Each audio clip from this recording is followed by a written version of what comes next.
বেগুন আলু তরকারি তো কি হয়েছে? বেগুন আলু তরকারি কি আমি সবাইকে দেখাতে পারি না? বেগুন আলু তরকারি কি মানুষ খায় না? সবাই খায়, কিছু হবে না বেগুন আলুর তরকারি দেখতে। হ্যালো সকলকে, তো আমি আজ রান্না করব ইলিশ মাছ দিয়ে বেগুন আলু।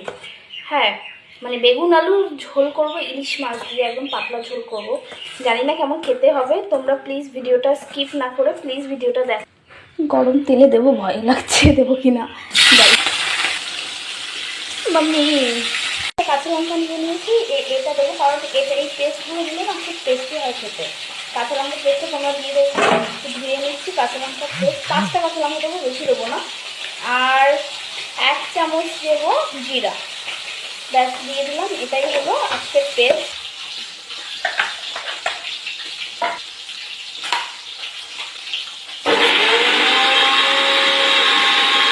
হয়ে গেছে, মাছগুলো নামিয়ে নিই, নাহলে বেশি পুড়ে যাবে।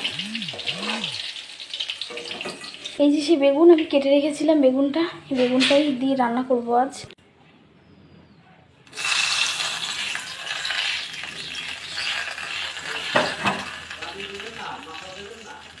তেলটা রাখলে হয়, ইলিশ মাছের তেলটা রাখবো, ওটা দিয়েই একটু গরম ভাত খাওয়া যাবে।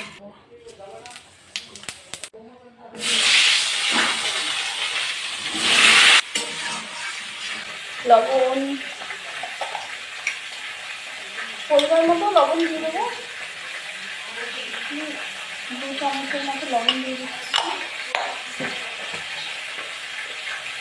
হলুদ দিয়ে দিলাম।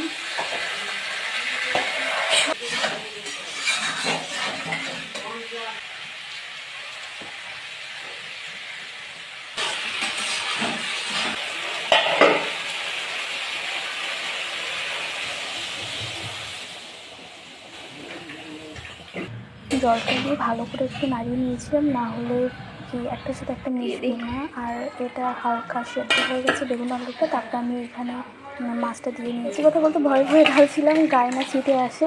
যাই হোক, তোমরাও কিন্তু এভাবে ইলিশ বেগুন তৈরি করে খেতে পারো, খুবই টেস্টি লাগে।